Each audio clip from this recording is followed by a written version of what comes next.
हाँ भाई, तो फिर क्या है, तो पिछले पार्ट में मैंने बताया था अपने बचपन के बारे में और टिल मैट्रिक सारी सारी चीज़ें।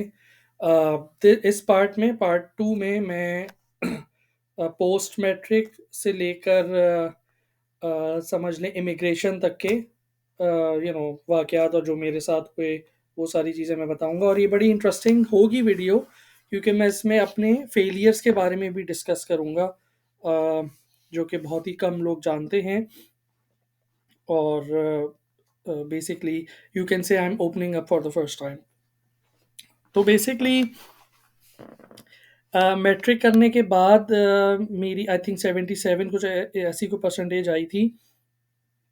उसके बाद फिर मेरा गुलशन कॉलेज में एडमिशन हुआ। उस ज़माने में एडमिशन जो हैं वो परसेंटेज की बेसिस पर होते थे। कोई कैप कोई सिस्टम होता था। अ, उसकी उसकी बेसिस पर जिनकी ज़्यादा परसेंटेज होती थी उनका आदमजी, डीजे वगैरह में एडमिशन होता था। और फिर इस वजह से फिर सॉर्ट ऑफ सेकंड टियर जो कॉलेजेस थे, गुलशन कॉल ऑब्वियसली आदमजी या डीजे बहुत अच्छे कॉलेज थे। तो फिर मेरा गुलशन कॉलेज में हुआ। और फिर और जिनकी कम होती थी फिर उनका और दूसरे कॉलेजेस में होता था। तो बेसिकली जो कॉलेज था वो मेरे घर से तकरीबन आई कैन नॉट से एग्ज़ैक्टली बट 3-4 किलोमीटर होगा कुछ, दूसरे ब्लॉक में था। अब ब्लॉक जब मैं कह रहा हूँ तो यहाँ की तरह वेस्ट की तरह ब्लॉक बहुत करीब-करीब नहीं, ब्लॉक का मतलब है जो रेज़िडेंशियल ब्लॉक है तो वो ब्लॉक 7 में था। तो आई थिंक 20 मिनट की वॉक होती थी, समथिंग लाइक दैट। तो मैं रेगुलरली कॉलेज जाता था। और क्योंकि ऑब्वियसली थोड़ा-सा ये परसेप्शन होता है स्टूडेंट्स का कि कॉलेज में पढ़ाई नहीं होती। तो मुझे याद है कि हमारे कॉलेज में पढ़ाई होती थी। यानी टीचर्स, गवर्नमेंट कॉलेज था, टीचर्स भी आते थे, पढ़ाई भी होती थी। क्वालिटी ऑब्वियसली सब्जेक्टिव हो सकती है, लेकिन ऐसा नहीं था कि टीचर्स नहीं आ रहे और बिल्कुल ही एक अजीब-सा माहौल है, ऐसा नहीं था। और मुझे याद है कि उस वक़्त फिर पॉलिटिकल इन्फ्लुएंस भी कम हो गया था। मुशर्रफ का दौर आ गया था, चीज़ें थोड़ी बेहतर होना शुरू हो गई थी। 2001 की बात है ये। तो कॉलेज में जाता था और वहाँ पे स्टूडेंट्स भी आते थे। बहुत ज़्यादा नहीं लेकिन बहुत कम भी नहीं, स्टूडेंट्स आते थे, क्लास ले रहे होते थे। क्योंकि एक स्कूल से एक मोमेंटम बना हुआ था, एक आदत बनी हुई थी तो आते थे। स्टूडेंट्स आते थे, क्लासेस होती थीं। मुझे याद है एक उर्दू की हमारी टीचर होती थी, उनकी क्लास में तो बहुत रश होता था। और ऑब्वियसली वो अच्छा भी पढ़ाती थीं और बिल्कुल दयानतदारी से वो पढ़ा रही होती थीं। और बहुत एक अच्छा, मुझे अब मैं सोचता हूँ तो मुझे बहुत अच्छा लगता है कि ऐसे टीचर्स भी होते हैं और काफ़ी अच्छे टीचर्स भी थे, सिवाय 2-1 के ज़्यादातर अच्छे ही टीचर्स थे। और ऑब्वियसली वो शाम में अपना किसी कोचिंग सेंटर में भी पढ़ाते होंगे, व्हिच इज़ फाइन अगर उनको एक सेकंड स्ट्रीम ऑफ इनकम की ज़रूरत है उनको। तो और अगर उनकी लेट्स से 2 बजे तक छुट्टी हो जाती है कॉलेज की, तो वो पढ़ा सकते हैं, इट्स फाइन। बट कॉलेज में भी उनको चाहिए कि वो अच्छा पढ़ाएँ, जो कि मेरे टीचर्स पढ़ाते थे। दूसरे कॉलेजेस के बारे में मैं नहीं बोल सकता। मेरे जो दोस्त थे डीजे में, वो ये कहते थे कि हाँ, वहाँ पे भी होती है पढ़ाई, प्रॉपर सही होती थी। तो which is a good sign. अब आजकल का मुझे नहीं पता कि क्या होता है। ख़ैर, तो तकरीबन वही 2 बजे तक के आस-पास छुट्टी होती थी।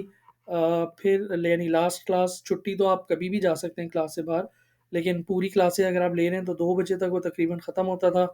और फिर उसके बाद मैं और मेरे दोस्त, मुझे याद है हम बाहर जो स्नैक्स खाया करते थे, जिसमें भेल पूरी होती थी। एक वो आर्टिफ़िशियल सोडा होता है, कोल्ड ड्रिंक जिस होते हैं पेप्सी और पाकोला, और वो अ यू नो मरिंडा वगैरह जो वो एक ठेले वाला बेच रहा होता है बाहर, वो होता है, वो पीते थे हम। और रोल वगैरह मिलते थे, समोसे। तो इस तरह की चीज़ें खाते थे। तकरीबन वही 10, 12, 15 रुपए शायद मिलते थे मुझे कॉलेज में। ख़ैर वो खाते थे, कभी-कभी फिर हम ये भी करने लगे थे, फिर थोड़ा जब ज़रा दोस्ती अच्छी हो गई थी, थोड़ा और कंफ़र्टेबल हो गए थे कि फिर हम अगर कोई यानी बेकार कोई पीरियड होता था या कोई ऐसा होता था कि जिसमें हमें बहुत ज़्यादा इंटरेस्ट नहीं है, तो फिर हम करीब में एक वीडियो गेम की दुकान थी, तो फिर मैं और मेरे दोस्त, बहुत ज़्यादा कुछ इतने को 7-8 दोस्त नहीं थे, 2-3 ही दोस्त थे। हम वीडियो गेम की दुकान जाके फिर गेम शेम खेलते थे। उस ज़माने में मेरा रुझान गेमिंग की तरफ बहुत ज़्यादा हो गया था और अभी भी है, मैं गेम अभी भी खेलता हूँ। और उस ज़माने के बड़े ज़बरदस्त गेम मुझे याद हैं, आईजीआई और कमांडोज़ और स्ट्रैटेजिक गेम इस ज़माने में बड़े ज़बरदस्त आते थे। नीड फॉर स्पीड बहुत ज़बरदस्त था। उसके बाद हमारे पास घर में एक कंप्यूटर भी था, जो कि हमने कुछ साल पहले ही लिया था। उस पे भी मैं गेम्स जो हैं बहुत खेला करता था अपने फ़ारिग वक़्त में। शाम में फिर मैं कोचिंग सेंटर भी जाया करता था। ऑब्वियसली कॉलेज में क्योंकि वो इनफ नहीं होता था, तो कोचिंग सेंटर भी जाया करता था, जो कि मुझे याद है दिल्ली दिल्ली कोचिंग सेंटर था, दिल्ली कॉलेजिएट या कोचिंग सेंटर, जो कि मोती महल के पास है। फर्स्ट ईयर मैंने वहाँ से की। तो जो कि मोती महल और गुलशन चौरंगी के पास पर है, which is Rashid Nawaz road. तो वहाँ पे भी टीचर्स अच्छे होते थे और वो भी किसी गवर्नमेंट कॉलेज के होते थे और मुनासिब पढ़ाई थी वहाँ पे। ऑब्वियसली बहुत ज़्यादा सुपीरियर नहीं थी, पर इंटर में फर्स्ट ईयर में जैसी होती है वैसी ही होती थी। ख़ैर फिर वो उसके बाद अच्छा, अब वहाँ पे एक एक प्रॉब्लम आई कि वहाँ वो यूजुअली शाम में होती थी क्लासें और शाम में मुझे खेलनी होती थी क्रिकेट। तो ये बहुत बड़ा डिलेमा था बीच में। तो मुझे याद है कि मैंने कुछ इस तरह से किया था कि कुछ दिनों में ऐसे क्लासेस होती थी कि कुछ कुछ दिनों में अ, मतलब किसी एक दिन फॉर एग्जांपल मंडे या ट्यूसडे को फिजिक्स, केमिस्ट्री और इस तरह की एक साथ कुछ क्लासेस होती थी, तो मैं उन क्लासों में वो स्केड्यूल में लेता था और मेरे पास 2-3 दिन फिर खाली बच जाते थे शाम में, जिसमें मैं क्रिकेट खेल लिया करता था। तो वो मैंने कुछ इस तरह की स्केड्यूलिंग बनाई कि दोनों चीज़ें हो जाएँ, बैलेंस करने की कोशिश की। उसके बाद वो भी वहाँ पे भी मैं पैदल जाता था, जो कि घर से बहुत ज़्यादा करीब नहीं है। यानी ब्लॉक 6 से अगर आप लगाएँ, हमारे घर से मोती महल मैं पैदल जाता था, तो बहुत ज़्यादा करीब नहीं था, लेकिन पता नहीं चलता था उस ज़माने में। आधे घंटे की वॉक आई थिंक होती थी वन साइड। तो और फिर सुबह कॉलेज की भी, तो बहुत अच्छा वॉक का बड़ा अच्छा मुझे एक एक मोमेंटम मेरा बन गया था उस ज़माने में। उसके अलावा दूसरा ये, और मैं क्रिकेट खेला करता था, तो I was very very slim. और जो लोग मुझे उस ज़माने से ऑब्वियसली जानते हैं, वो उनको पता है कि आई वाज़ सो स्लिम और इस तरह से, और बिल्कुल कोई पेट-वेट नहीं था, ये तो ख़ैर अभी आया है। तो अभी का मतलब 7-8 साल पहले। तो बेसिकली ये सारा खेल था। उसके बाद बिल्कुल इसी तरह से नॉर्मल फर्स्ट ईयर मैंने गुज़ारा। आई थिंक उसमें मेरा फर्स्ट ईयर में बी ग्रेड आया था, तकरीबन कोई 67 या 66 कोई परसेंटेज इस तरह की कोई आई थी। और ऑब्वियसली क्योंकि मैट्रिक की और इंटर की एजुकेशन में थोड़ा-सा फ़र्क है। अच्छा, मैंने प्री इंजीनियरिंग लिया था। उसकी वजह क्या थी? उसकी कोई वजह नहीं है। क्योंकि मैंने मैट्रिक में साइंस था, तो वो एक, बस समझ लें कि जे एक एक एक तरह से एक नेचुरल ट्रांज़िशन हो गया। अब मैं सोचता हूँ मैं कॉमर्स भी ले सकता था। मेरे कोई कोई एज़ सच कोई वजह नहीं थी मेरी इंजीनियरिंग लेने की। अ, मुझे कुछ एज़ सच कोई पैशन नहीं था इंजीनियर बनने का। बस वो एक जो एक होता है ना, अब उस ज़माने में ऑब्वियसली 18-19 साल का बच्चा, जो वो जो चल रहा होता है, जो सोच रहे होते हैं, वही हो रहा होता है, जो पेरेंट्स बोल देते हैं वो सारी चीज़ें। ख़ैर, उसके बाद सेकंड ईयर में व्हिच वाज़ 2002 2002, हाँ, सेकंड ईयर में उसी तरह से ही हुआ। सेकंड ईयर में मैंने अपना कोचिंग सेंटर फिर चेंज कर लिया था, which proved to be a sort of bad decision. Uh, और वो मेरा कोचिंग सेंटर था अबुल हसन असवानी रोड पे। मुझे नाम याद नहीं रहा, बट अबुल हसन असवानी रोड पे बहुत सारे कोचिंग सेंटर्स हैं, उसमें से कोई एक था। तो वहाँ पे ये हुआ कि बेसिकली जो इंटर की मैथ्स थी, वो मुझे काफ़ी मुश्किल लगती थी, and I was weak in maths. तो और टीचर जो थे उस ज़माने में, वो भी हज पर चले गए थे और उनकी कोई रिप्लेसमेंट भी एज़ सच कोई नहीं थी। तो वो जो एक एक प्रिपरेशन होनी चाहिए थी मेरी इम्तिहान की, वो मेरी अच्छी नहीं हुई। But it's not a justification. Obviously मेरी उसमें कोई कमी थी, मैंने मेहनत कम की होगी, और भी बच्चे तो पास हुए होंगे। तो मैं सेकंड ईयर मैथ्स में मेरे 100 में से सेकंड ईयर के मैथ्स में, फर्स्ट ईयर में नहीं, सेकंड ईयर के मैथ्स में 100 में से सिर्फ़ 10 मार्क्स आए थे और मैं उसमें फ़ेल हो गया था। तो वो एक बहुत बड़ा झटका था मेरे लिए और फैमिली के लिए भी कि भाई ये इंटर में फ़ेल हो गया और इस तरह से बिल्कुल ही एक अजीब-सा रिएक्शन और वो सारी चीज़ें which was very difficult for me obviously, क्योंकि मैं यंग था, इतनी बड़ी एक चेंज या और मेरे अपने पर्सनली भी मेरे लिए एक बहुत बड़ी एक वो सेटबैक था मेरे लिए और अ, फिर उसके बाद ये हुआ कि मुझे मुझे याद है कि फिर वो सारे दोस्त वगैरह भी बुलिंग करने लगे, मज़ाक वगैरह उड़ाने लगे। उससे फिर ये हुआ नुकसान कि वो आई गेस मई में एग्ज़ाम होते थे, अप्रैल या मई में और शायद सितंबर या अगस्त सितंबर तक रिज़ल्ट आता था और उसके बाद इंजीनियरिंग कॉलेजेस के एडमिशन होते थे, उसी उसी दौर में। अ यानी सर सैयद और एनईडी और ये सारी जो है ना, इनमें एडमिशन्स होते थे। अब ऑब्वियसली क्योंकि मैं फेल था, तो मुझे सप्लीमेंट्री एग्ज़ाम देना पड़ा, जो कि दिसंबर में होता था। तो उसकी वजह से मेरे जो इंजीनियरिंग कॉलेजेस के एडमिशन्स थे, उनमें मैं पार्टिसिपेट नहीं कर सका ऑब्वियसली। मुझे दिसंबर तक वेट करना पड़ा सप्लीमेंट्री देने के लिए और फिर उसके बाद तो बेसिकली मेरा वो मुझे ऐसा लग रहा था कि वो मेरा साल जो है वो वेस्ट हो रहा है या हो जाएगा। तो वो एक और एडेड प्रेशर और उस ज़माने में मेरे सारे जो सिबलिंग्स थे वो अच्छी तरह से सेट हो गए थे। 2 भाइयों की मेरी शायद शादी हो गई थी उस वक़्त और तीसरा भाई भी जॉब-वॉब करके वो बिल्कुल सेट हो गया था और या उस मरहले में था कि वो बिल्कुल सेट हो रहा था। तो सारा प्रेशर जो था वो मेरे ऊपर था, 2 उसमें से आईबीए ग्रेजुएट्स थे, तो वो एक इमेंस प्रेशर मुझे बहुत फ़ील होता था उस ज़माने में और यू नो कि काफ़ी यू नो ये काफ़ी डाइसी सिचुएशन थी। उसके बाद दिसंबर में मैंने जब सप्लीमेंट्री एग्ज़ाम दिया 2002 में, जिसका रिज़ल्ट आई गेस जनवरी-फ़रवरी में आया, तो वो एडमिशन की विंडो तो क्लोज़ हो गई थी। अब मेरे पास 2 ऑप्शन थे, या तो मैं अगले साल यानी 2003 सितंबर में अटेम्प्ट जो जो कॉलेजेस जो यूनिवर्सिटीज़ के एडमिशन हैं उसमें उसके लिए मैं अटेम्प्ट करूँ या फिर मैं कोई और चीज़ करूँ जिसमें मेरा साल वेस्ट ना हो बेसिकली।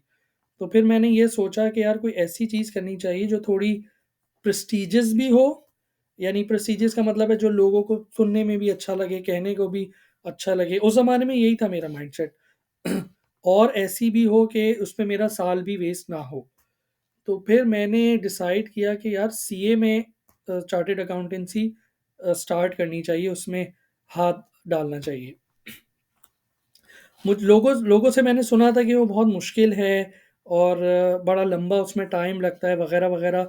लेकिन उसमें ये है कि जो जो उसमें कामयाब हो जाते हैं, वो बहुत उनकी ज़बरदस्त सैलरी और नौकरी और बहुत अच्छा एक उनका एक प्रोफ़ेशनल ग्रोथ उनकी बड़ी अच्छी होती है, व्हिच इज़ वेरी राइट। तो मैंने एक एक एक उसमें रिस्क तो था, बट मुझे मुझे ये नज़र आ रहा था यार मेरा एटलीस्ट साल ज़ाया नहीं होगा और कुछ एक फेस सेविंग हो जाएगी। लोगों को भी एक बताने के लिए एक अच्छा होगा कि कुछ इस तरह से है। और मेरा कोई कॉमर्स का बैकग्राउंड नहीं था, तो मैं पहली दफ़ा इकोनॉमिक्स और पहली दफ़ा स्टैट्स वो सारी चीज़ें मैं पहली दफ़ा पढ़ रहा था। और ये है समझ लें मार्च 2 की बात, मार्च 2003 की बात। क्योंकि दिसंबर 2002 में मैंने सप्लीमेंट्री एग्ज़ाम दिया जो कि ज ज जनवरी-फरवरी में रिज़ल्ट आया, जो कि मैं फिर इवेंचुअली पास हो गया और मार्च या अप्रैल में फिर मैंने सीए में एडमिशन ले लिया। वहाँ पढ़ के मुझे जो जो वहाँ पे जो टीचर्स पढ़ाते थे या जो करिकुलम था वो काफ़ी इंटरेस्टिंग था, मुझे काफ़ी मज़ा आया। पहली दफ़ा मैंने इकोनॉमिक्स पढ़ी, जो कि बहुत मुझे इंटरेस्टिंग लगी, बहुत उसमें मुझे मज़ा आया और पहली दफ़ा मुझे लगा कि यार ये एक ऐसा सब्जेक्ट है जिसमें मैं एक्सेल कर सकता हूँ या ये क्योंकि इट्स वेरी कंसेप्चुअल और वो डेली लाइफ़ से बहुत करीब है, डिमांड एंड सप्लाई और इक्विलिब्रियम और मार्जिनल यूटिलिटी के कॉन्सेप्ट, वो सारे ऐसे हैं कि जो बिल्कुल एक डेली लाइफ़ में आप देख सकते हैं और अपने ऊपर भी अप्लाई या मार्केट प्लेस पे वो अप्लाई कर सकते हैं। तो वो मुझे काफ़ी इंटरेस्टिंग लगा। सीए का डायनामिक्स ऐसा है कि सीए की जो पासिंग परसेंटेज है वो काफ़ी कम होती है स्टूडेंट्स की। मुझे उसके रीज़न्स नहीं पता, वो एक होती है, वो सिर्फ़ टॉप ऑफ द टॉप को लेते हैं, पास करते हैं, कुछ इस तरह का।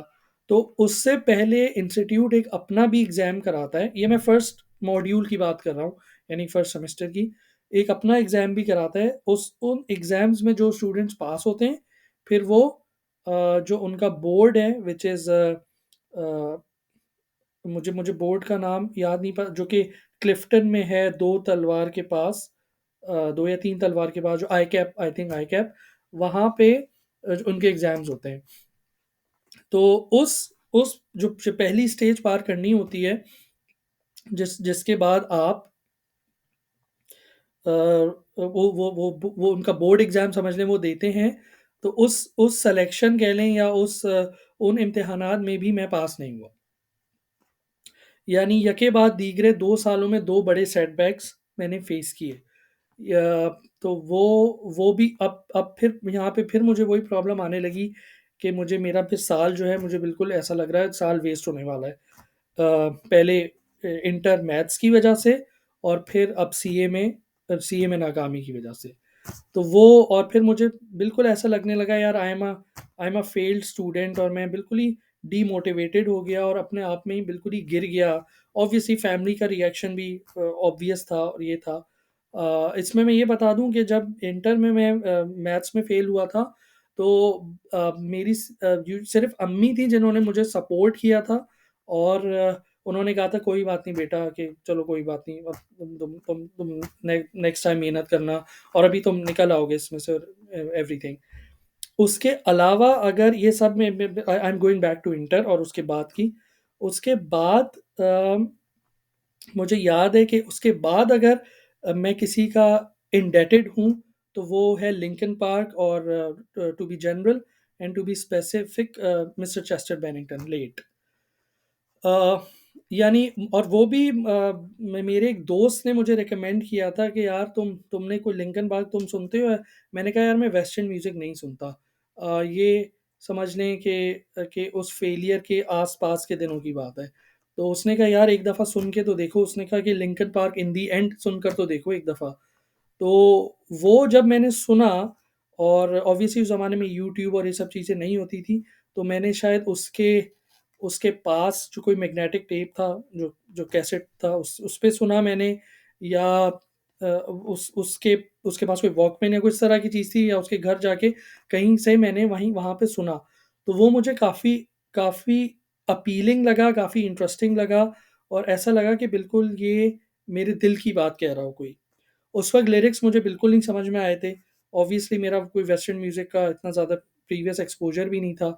तो फिर ये हुआ कि वो वक़्त आया कि जब मैं फ़ेल हो गया था इंटर में मैथ्स में, तो मैं रात में जैसे जैसे लोग सोने की दवाई लेकर सोते हैं, स्लीपिंग पिल, मैं लिंकिन पार्क सुनकर सोया करता था। उसके बगैर मुझे नींद नहीं आती थी।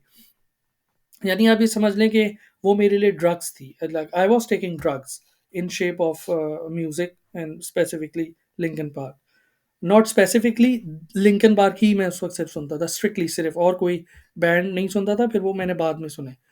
तो और मुझे याद है मेरे पास एक सेकंड है, क्योंकि ऑब्वियसली सुनने का कोई इंतज़ाम तो था नहीं, तो मैं एक सेकंड हैंड टेप, जो वॉकमैन होता है वो लेकर आया था। वॉकमैन क्यों लाया था? ताकि मैं उसमें हेडफ़ोन्स लगा के खुद से सुन सकूँ। अगर मैं वो स्टीरियो ले आता, या जो टेप रिकॉर्डर जिसको कहते हैं वो ले आता, तो फिर मैं रात में वो कैसे सुन सकता था? सब लोग डिस्टर्ब होते घर में। तो फिर मुझे इसलिए वॉकमैन मैंने इसलिए लिया ताकि मैं पर्सनली उस पे सुन सकूँ। उसमें उसमें मुझे पता था एक ड्रॉबैक ये है कि वो बैटरीज़ से चलता है, वो इलेक्ट्रिसिटी से तो चलता नहीं है। तो उसके लिए मुझे बैटरीज़ भी परचेज़ करनी पड़ेंगी। अगर टेप रिकॉर्डर होता तो वो तो मैं बिजली में सॉकेट में लगा देता। लेकिन वॉकमैन के लिए मुझे बैटरीज़ भी लेनी पड़ेंगी। उस ज़माने में मेरे पास कोई इतनी ज़्यादा इनकम ऑब्वियसली नहीं थी, जो थोड़ी बहुत पॉकेट मनी भी मिलती थी, वो उसी मतलब पॉकेट मनी भी ऐसे नहीं मिलती थी कि मेरे पास कोई एडेड लग्ज़री हो कि मैं इस चीज़ पे एक्सपेंस कर दूँ। पॉकेट मनी भी बिल्कुल कैलकुलेटेड ही मुझे मिलती थी कि इतना बस का किराया है, इतना मैंने थोड़ा बहुत उसमें से स्नैक्स, यूजुअली स्नैक्स से भी नहीं मिलते थे क्योंकि मैं घर में ही खाना खा रहा होता था। तो और कोई मेरे पास सिवाय बस के किराए के अलावा कोई एज़ सच नहीं मिलते थे कुछ पैसे। तो मैं फिर उसमें फिर मैं ये किया करता था कि ईदी के पैसे कुछ अगर मिल गए तो ईदी के पैसे जमा करना, या फिर समझ लें थोड़े बहुत कोई और इस तरह से कोई एडिट कहीं कहीं पैसे मिल गए, कोई बर्थडे हो गई, कुछ इस तरह से जो पैसे मिलते थे, उनको मैं जमा करके ओवर द एयर फिर काफ़ी अरसे तक उससे फिर मैं बैटरीज़ खरीदा करता था। यानी मैं और कोई चीज़ नहीं खरीदता था, कपड़े-वपड़े या कोई इस तरह की चीज़। मैं जितने पैसे मेरे पास होते थे, मैं उससे जो है वो वॉकमैन की बैटरीज़ खरीदा करता था। बिल्कुल इसी तरह से जैसे कोई ड्रग एडिक्ट ड्रग खरीदता है, अपने जो भी उसके पास पैसे होते हैं वो उससे ड्रग खरीदता है, मैं बैटरीज़ खरीदा करता था वॉकमैन की। और मुझे याद है कि अब रात में जब मैं वो लगाया हुआ होता था हेडफ़ोन्स और वॉकमैन, तो वो बैटरी से जब चल रहे होते थे तो मैं सो जाता था इन बिटवीन। तो मैं ऑफ तो नहीं करता था उसको, तो वो पूरी बैटरी जो है वो ड्रेन आउट हो जाती थी। जो सेल्स होते थे, वो बिल्कुल ड्रेन आउट हो जाते थे।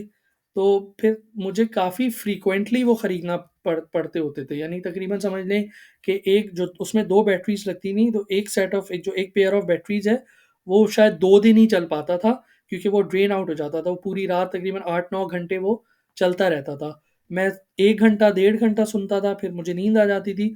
वो तकरीबन 8-9 घंटे वो फिर चलता रहता था। अ, या कुछ 4-5 घंटे फिर वो शायद उसमें खुद ऑफ बहुत ज़्यादा एडवांस नहीं था वो, तो उसमें खुद ऑफ होने का फ़ंक्शन नहीं था और कुछ इस तरह का नहीं था। ये और उसमें मैग्नेटिक टेप्स कैसेट लगती थी। तो इस इतना मैं उसको कंज़्यूम करने लगा था। उन उन 2-3 सालों में तो मैंने इतना कंज़्यूम किया कि मैं हर जगह पे अपना वो वॉकमैन और हेडफ़ोन्स मैं कैरी करता था। यानी अगर मैं शादी में जा रहा हूँ तो वो मेरे पास होता था। हेडफ़ोन्स मेरी जेब में होते थे, और बिल्कुल इसी तरह से जैसे लोग सिगरेट पीते हैं सुकून के लिए, वो मैं सुनता था सुकून के लिए।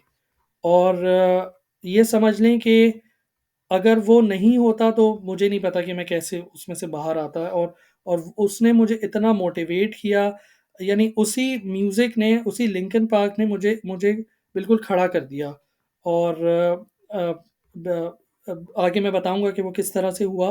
तो basically now coming back to 2003, 2 सालों में ये के बाद दीगरे 2 बड़े फेलियर्स के बाद अ, अब मैंने फिर सोचा कि अब तो मेरा साल मज़ीद एक उस वक़्त फिर मेरा साल ज़ाया नहीं हुआ था, क्योंकि मैंने सीए में एडमिशन ले लिया था, लेकिन सीए में भी समझ लें अगस्त तक मैं उसमें भी नाकाम हो गया था। तो वो जो साल है वो भी मेरा ऑलमोस्ट मेरा जो है बिल्कुल ही ज़ाया होने वाला था। फिर मैंने ये फिर सोचा कि यार अब जो है, अब मेरे पास कोई ऑप्शन नहीं है। या तो दूसरा ऑप्शन है कि मैं फिर एक वो पूरा साल वेस्ट करूँ और फिर मैं किसी इंजीनियरिंग कॉलेज में एडमिशन लूँ। इंटर को भी हुए हुए फिर 2 साल हो जाएँगे। तो मैंने और फिर मुझे इकोनॉमिक्स में थोड़ा मज़ा भी आने लगा था। तो मैंने सोचा था यार चलो बीकॉम फिर करते हैं। फिर एक ही एक सॉल्यूशन है कि बीकॉम करते हैं और अपना कम से कम साल जो है वो तो बचाते हैं, और कुछ उस तरह कुछ कोशिश करते हैं कुछ निकलने की। बीकॉम में ये है कि बीकॉम में जो कॉलेजेस के एडमिशन होते थे, वो भी क्लोज़ हो गए थे। यानी अगर फॉर एग्ज़ाम्पल गुलशन कॉलेज है या कोई भी कॉलेज है गवर्नमेंट कॉमर्स वगैरह, उनके भी एडमिशन जो हैं वो शायद मार्च, अप्रैल में हो जाते थे। वो भी क्लोज़ हो गए थे एडमिशन्स। अब I was sitting in August 2003। तो अब मेरे पास सिर्फ़ यही ऑप्शन था कि मैं प्राइवेट बीकॉम में एडमिशन लूँ। जो कराची यूनिवर्सिटी के के थ्रू होता है।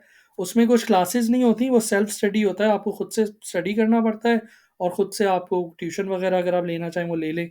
उसमें कोई कॉलेज नहीं होता, कोई डायरेक्ट कोई प्रोफ़ेसर टीचर्स नहीं होते जैसे स्कूल और यानी इंटर कॉलेज या इस तरह से होता है। तो फिर मैंने अच्छा फिर ये हुआ कि फिर मुझे इवेंचुअली उसी में एडमिशन लेना पड़ा। वहाँ से फिर मैंने एक बात बहुत इम्पोर्टेंट सीखी। जब मैं इंटर में था, तो मैं उन लोगों का मज़ाक उड़ाया करता था जो कि बीकॉम कर रहे होते थे उस ज़माने में। और यानी मैं ये सोचता था कि यार अगर अगर मुझे अगर बिज़नेस स्टडीज़ की तरफ जाना भी पड़ा, तो मैं एटलीस्ट बीबीए करूँगा, किसी अच्छे यूनिवर्सिटी बीबीए करूँगा मैं। मैं बीकॉम नहीं करूँगा, क्योंकि बीकॉम की एक रेपुटेशन भी बिल्कुल ऐसी ख़राब-सी हो गई थी कि उस बीकॉम के जो स्टूडेंट्स थे बिल्कुल ही वो आवारा और इस तरह के, और बिल्कुल ही एक लौंडा कल्चर और उस तरह के लौंडे जो हैं वो बीकॉम में एडमिशन लेते हैं, और बिल्कुल ही एक एक एक अनप्रेस्टिजियस डिग्री वो एक हो गई थी। किसी ज़माने में तो बड़ी प्रेस्टीजियस भी होती थी, यानी 70s में या इवन 60s में। उसके बाद फिर ऑब्वियसली मेरे ज़माने तक आते-आते वो बिल्कुल ही इसकी रेपुटेशन जो है ख़राब हो गई थी, और जो बिल्कुल ही लेफ्ट ओवर और बकवास स्टूडेंट्स होते थे वो बीकॉम किया करते थे। अच्छे स्टूडेंट जो हैं वो बीबीए या इन सारी चीज़ों में जाया करते थे, व्हिच वाज़ राइट। और वो एक मेरा माइंडसेट था, और मैं लिटरली मज़ाक उड़ाया करता था उन लोगों का जो कि बीकॉम कर रहे होते थे, जब मैं इंटर में था और वो बीकॉम कर रहे होते थे। फिर वहाँ से मैंने एक बात सीखी कि यार कभी भी ज़िंदगी में ना किसी का मज़ाक नहीं उड़ाना चाहिए। अगर कोई कोई भी डिग्री कर रहा है, कोई भी प्रोफ़ेशन में है, कोई भी वो काम कर रहा है, आप अपने ऊपर कंसंट्रेट करें, आप दूसरों का मज़ाक ना उड़ाएँ। ये अल्लाह ने मुँह पे चमाट मार दिया मेरे एक। अल्लाह ने मुझे ये दिखा दिया कि भई लो कर लो गल, तुम मज़ाक किया करते थे ना, अब खुद वो करो तुम। और ना सिर्फ़ खुद वो करो, बल्कि तुम जो हो वो बेसिकली बीकॉम प्राइवेट कर रहे हो। यानी मैं किसी कॉलेज में भी नहीं जाता था, बल्कि अगर लोग पूछ रहे होते थे, तो मुझे बताना पड़ता था कि मैं बीकॉम प्राइवेट कर रहा हूँ। कुछ को तो मैं छुपा लेता था, या कुछ को बताता था कि मैं बीकॉम प्राइवेट कर रहा हूँ। तो वो भी पूछ के भी वो शर्मिंदा हो जाते थे, मैं बता के भी शर्मिंदा हो जाता था। यानी मुझे अल्लाह ने ये दिखाया कि तुम मज़ाक उड़ाते थे ना उन लोगों का, अब तुम वही काम करो, और उसमें भी लोएस्ट डिग्री डिग्री का मतलब है लोएस्ट कैटेगरी जो है उस क्वालिफ़िकेशन की, अब तुम वो करो। और ये मैंने फिर ज़िंदगी में it's a life learning lesson कि फिर उसके बाद फिर मैंने लोगों का मज़ाक उड़ाना छोड़ दिया, उनकी इनकम का, उनके प्रोफ़ेशन का, उनकी क्वालिफ़िकेशन का, बिल्कुल मैंने मज़ाक उड़ाना छोड़ दिया। और शायद अल्लाह ने मुझे यही लेसन सिखाना था। और उसकी वजह से मेरी एरोगेंस जो है, वो बिल्कुल ख़त्म हो गई, जो कि इंटर में फर्स्ट ईयर तक हुआ करती थी मेरी। वो मेरी बिल्कुल एरोगेंस कि मैंने तो बीबीए ही करना है, और बर्गर बच्चे करते हैं और मैं तो बस वही करूँगा, और उस तरह की चीज़ें, वो सारी चीज़ें मेरी ख़त्म हो गई थी उस ज़माने में, बिल्कुल ख़त्म हो गई। अ, और मुझे याद है फिर मेरे एक टीचर होते, फिर ऑब्वियसली मैं ट्यूशन लेता था, तो मेरे एक एक टीचर थे जो कि घर में पढ़ाया करते थे। उनके पास फिर मैं गुलशन इकबाल में ही थे, वहाँ मैं पढ़ने जाता था, और वो अच्छे थे काफ़ी, he was a nice human being as well, young थे, और वो बड़े अच्छे थे। मेरे पास 3-4 महीने ही रह गए थे, क्योंकि अगस्त में मैंने फिर एडमिशन लिया था, और दिसंबर में उसके पेपर्स होते हैं। और अकाउंटिंग जो है वो अकाउंटिंग जो है सीए में मैंने, आई गेस मुझे याद नहीं, शायद मैंने नहीं पढ़ी थी, क्योंकि उस फर्स्ट मॉड्यूल में वो नहीं थी। वो शायद सेकंड मॉड्यूल में आती थी। तो फर्स्ट मॉड्यूल में सिर्फ़ इकोनॉमिक्स, स्टैट्स और इंग्लिश थी शायद। तो अकाउंटिंग भी मैं पहली दफ़ा पढ़ रहा था, और उन 3-4 महीने में मैंने प्रिपेयर करना था। ख़ैर फिर उसमें वो टीचर भी अच्छे थे, एक्सक्यूज़ मी, उन्होंने अच्छा पढ़ाया। मैंने भी थोड़ी बहुत मेहनत की ही होगी, कि ऑब्वियसली मेरे पास मार्जिन ऑफ एरर्स बिल्कुल ख़त्म हो गए थे। उसमें फिर ये हुआ कि इवेंचुअली 3-4 महीने में इकोनॉमिक्स और स्टैट्स और इंग्लिश वग़ैरह तो मैंने पहले से पढ़ी हुई थी, तो सिर्फ़ मुझे अकाउंटिंग की ही प्रिपरेशन करनी थी, जो कि फिर मैंने वो 3-4 महीने में वो मैंने की, और फिर मैं फर्स्ट ईयर में BCom first first part 1 BCom, या फर्स्ट ईयर कह लें, उसमें फिर मैं इवेंचुअली पास हो गया। जो कि उसके एग्ज़ाम डायरेक्टली कराची यूनिवर्सिटी में हुआ करते थे। किसी किसी कॉलेज में किसी कॉलेज में सेंटर नहीं होता था उसका, क्योंकि मैं प्राइवेट कर रहा था, तो मुझे याद है मेरा डिपार्टमेंट ऑफ शायद मैथ्स या कहीं इस तरह से कहीं सेंटर पड़ा था। उसके बाद फिर सेकंड ईयर आता है। सेकंड ईयर में ये है कि अ, फिर मैंने उन्हीं टीचर से पढ़ा। सेकंड ईयर में फिर अकाउंटिंग के 2 कोर्सेज़ थे, कॉस्ट अकाउंटिंग और एडवांस अकाउंटिंग, और बाकी और सब्जेक्ट जो होते थे। फिर मैक्रो इकोनॉमिक्स आ गया था, पार्ट 1 में माइक्रो इकोनॉमिक्स था, फिर मैक्रो इकोनॉमिक्स आ गया था, मार्केटिंग भी था। 1-2 ऑप्शनल होते थे, मैंने ऑप्शनल में मार्केटिंग लिया था। तो बेसिकली फिर सेकंड ईयर में उसी तरह फिर मुझे पूरा साल मिल गया। फिर ऑब्वियसली मैंने जनवरी-फरवरी से तैयारी की, वही अगेन दिसंबर में एग्ज़ाम्स होते थे। तो उसमें प्रिपरेशन मेरी सही जा रही थी, बिल्कुल अच्छी हुई। कॉस्ट अकाउंटिंग का जो पेपर था, कॉस्ट अकाउंटिंग का जो मेरा समझ लें, मुझे इतना ज़्यादा उसमें समझ नहीं आता था। कॉस्ट अकाउंटिंग में मैं अच्छा नहीं था। कॉस्ट अकाउंटिंग में मुझे लग रहा था कि मैं स्ट्रगल कर रहा हूँ, और बट मेरे पास अगेन कोई सच ऑप्शन नहीं था, और hopefully I was hopping against hope कि मैं पास हो जाऊँ। तो फिर फ़ास्ट फॉरवर्ड एग्ज़ाम में होता है जब सेकंड ईयर का या पार्ट 2 का बीकॉम का, तो मेरा कॉस्ट अकाउंटिंग का पेपर बहुत ही बुरा हुआ था, जिसका मैं एक पिछली वीडियो बना भी चुका हूँ, turning point of my life के नाम से। उसमें मेरा बहुत ही बुरा एग्ज़ाम बहुत ही बुरा हुआ और जो मैंने तैयारी की थी वो बिल्कुल ही नहीं आया। और ऑब्वियसली थोड़ा उस ज़माने में हमारा रिवाज भी ऐसा ही होता था कि यार कुछ जो है वो चॉइस में छोड़ देंगे और कुछ लिमिटेड ही टॉपिक्स जो है मैंने तैयार किए थे, तो जो मैंने तैयार किया था वो बिल्कुल नहीं आया। बिल्कुल डिफरेंट, वो जो चीज़ मैंने तैयार नहीं की थी वो आई, कुछ जो मैंने तैयार की थी वो भी आई, लेकिन वो मेरा कोई इतना ज़्यादा अच्छा नहीं हुआ पेपर। जब मैं पेपर दे के वापस आ रहा था तो मैं सोच रहा था यार ये तो बहुत बड़ा एक एक अजीब-सा मसला है कि इंटर में पहले मैं नाकाम हुआ, फिर मैं सीए में नाकाम हुआ और फिर बीकॉम में भी मैं अगर नाकाम हो गया तो मतलब फिर मैं डिक्लेयर हो जाऊँगा कि एकेडमिकली मैं बहुत ही ख़त्म हूँ और अब मेरे पा मैं आगे मैं कुछ भी नहीं कर सकता, मतलब आगे कोई एज़ सच सॉल्यूशन नहीं है और मैं बिल्कुल ही गिर जाऊँगा और बिल्कुल ही पहले भी मैं डीमोटिवेटेड था, वो तो लिंकन पार्क की वज़ह से थोड़ा-सा मुझ में सहारा आया और हिम्मत आई। अब तो मैं बिल्कुल ही ख़त्म हो जाऊँगा और फिर एक ऐज भी बढ़ती रहती है और प्रेशर्स बढ़ता रहता है। सिबलिंग जो है और सेट हो गए थे, सबकी शादियाँ-वादियाँ हो गई थी, तो बहुत ज़्यादा एक अजीब-सी सिचुएशन में मैं फँस गया था वो। फिर उसके बाद क्या हुआ, वो मैं नेक्स्ट पार्ट में बताता हूँ। ऑल्दो मैंने पार्ट के शुरू होने में ये बोला था कि ये मैं टिल इमिग्रेशन बनाऊँगा, बट ये पार्ट थोड़ा इटसेल्फ लंबा हो गया है, तो उसको मैं अब नेक्स्ट पार्ट में कंटिन्यू करता हूँ। Thank you.